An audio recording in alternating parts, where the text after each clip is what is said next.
Ever wondered why understanding gun laws in Michigan holds such significance? Let's dive into it. In the big picture, gun laws are about more than just regulating who can own a firearm and where they can take it. They're about public safety, personal responsibility, and respect for the power and potential harm that a firearm can cause. Understanding these laws is critical for anyone who owns a gun or is thinking about purchasing one. First and foremost, understanding gun laws is about safety. Knowing when and where you're allowed to use your firearm and for what purposes can help prevent accidents and misunderstandings that could lead to injury or even death. It's about ensuring that if you do choose to exercise your right to bear arms, you do so in a way that minimizes risk to yourself and others. But it's not just about safety, it's also about legal requirements. Ignorance of the law is not a defense in court. If you're found in violation of gun laws, saying you didn't know won't save you from penalties, which could include fines, imprisonment, and loss of your gun rights. So it's in your best interest to know these laws and abide by them. And finally, understanding gun laws is about responsible gun ownership. Owning a firearm is a big responsibility, and part of that responsibility is knowing and following the laws that govern its use. This includes not only the laws about when and where you can use your gun, but also about how to store it safely, how to transport it legally, and what to do if it's lost or stolen. In essence, understanding the gun laws in Michigan is about being a responsible, law-abiding citizen. It's about respecting the rights of others while exercising your own. It's about understanding that with the right to bear arms comes the responsibility to use those arms wisely and safely. Knowing these laws isn't just about obeying the rules, it's about ensuring our own safety and the safety of those around us. Let's delve into what you can't use your gun for in Michigan. In the Great Lakes state, the laws governing the use of firearms are designed to balance the rights of gun owners with the safety of the public. One of the main ways they achieve this is by outlining specific situations where the use of guns is strictly prohibited. Firstly, guns cannot be used for the protection of property. In other words, you cannot fire a gun simply to safeguard your belongings. Property can be replaced, but human lives, once lost, cannot be regained. Next up is the prohibition on warning shots. Michigan law does not condone the use of firearms to scare off potential threats. This is largely due to the potential for injury or harm to innocent bystanders.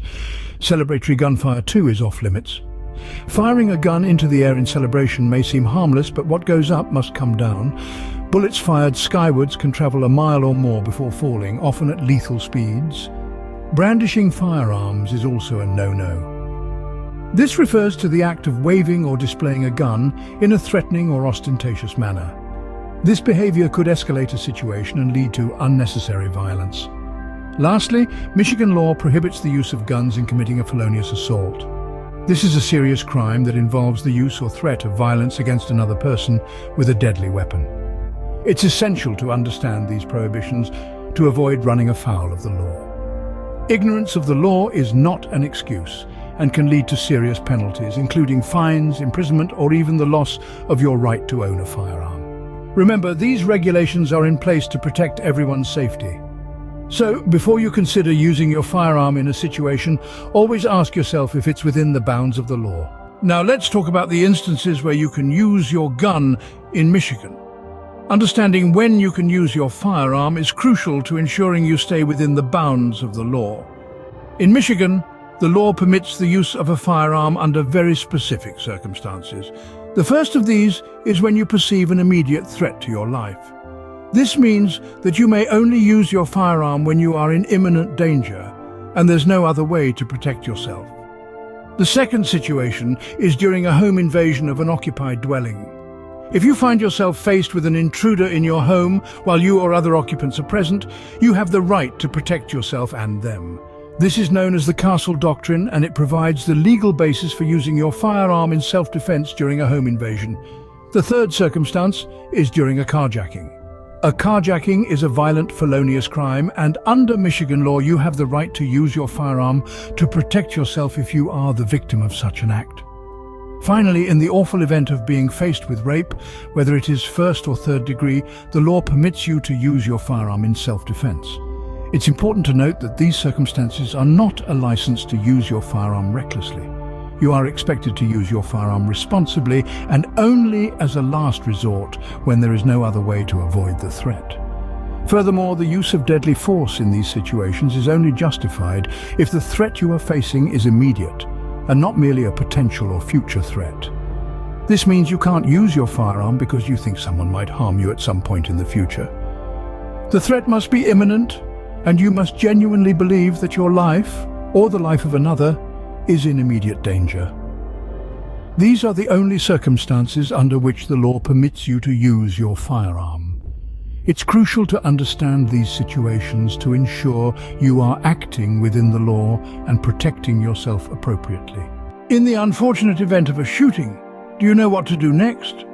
This is a question we wish we never have to answer, but the reality is, it's better to be prepared than be caught off guard. The moments immediately following a shooting can be chaotic and stressful, but it's crucial to remain calm. Your actions and words during this time can have significant implications. Here's what you should do. Firstly, call 911 as soon as you can. This is not just a civic duty, it's also an important step towards establishing your narrative of the situation. However, when on the line with the operator, remember to provide only the necessary information. This includes your name, your location, and the fact that there has been a shooting. You might be wondering, why shouldn't I provide a full account of what happened? Well, in the heat of the moment, it's easy to say something that could be misunderstood or used against you later. In addition, the call will be recorded and could potentially be used as evidence. So stick to the basics: your name, your location, the fact there's been a shooting, and how many victims there are. Then request for both police and ambulance to be sent right away. Once you've done that, hang up. During this time, it's natural to feel a rush of adrenaline and a whirlwind of emotions, but it's crucial to stay focused. Remember, your safety and the safety of those around you should be your top priority. If possible, make sure you're in a safe location and avoid touching anything at the scene. Preserving the scene as it is can be crucial for the subsequent investigation. In the unfortunate event of a shooting, do you know what to do next? I hope now you can confidently say, "Yes, I do." Remember, it's crucial to stay calm and provide only the necessary information. This could make all the difference in ensuring that the situation is handled correctly and that your rights are protected. When the police arrive, knowing what to say can make a significant difference. The moment of truth, if you will. The police are here, and it's essential to communicate effectively. Your words, remember, have weight. They can help to clarify the situation, but they can also complicate it. Firstly, and this is crucial, ensure that your firearm is no longer in your hand when the police arrive. Place it in a safe, non-threatening location and make sure your hands are visible. It's about setting the stage for a peaceful interaction. Now let's talk about communication. When the police arrive, there's one statement you should make. "I used my gun in self-defense." This is your narrative, your truth. It's important to state this clearly and unequivocally.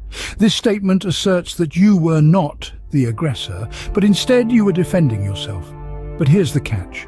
After making this statement, it's recommended that you say nothing more. Yes, you heard right. Less in this case is truly more. The reason for this is simple. In the aftermath of a stressful situation, it's easy to say something that might be misinterpreted or used against you later.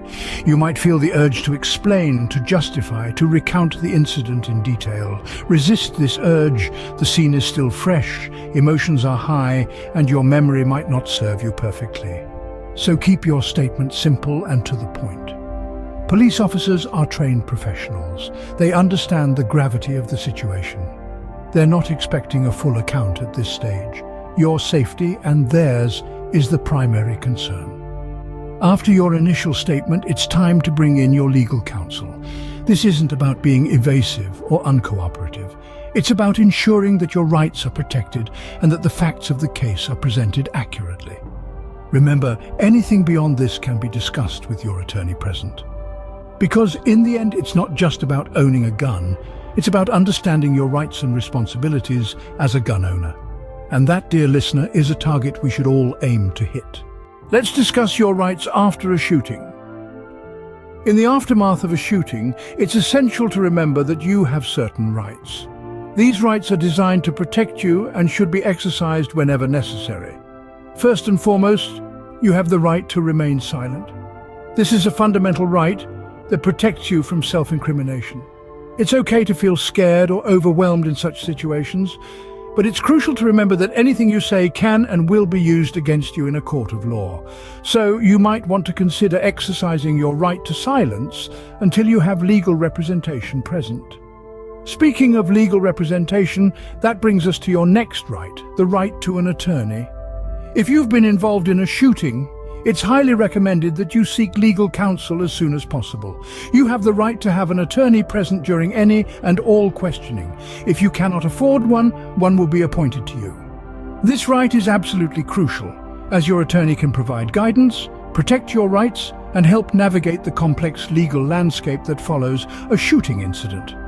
Remember, the decision to exercise these rights is entirely up to you. You can choose to speak, or you can choose to remain silent.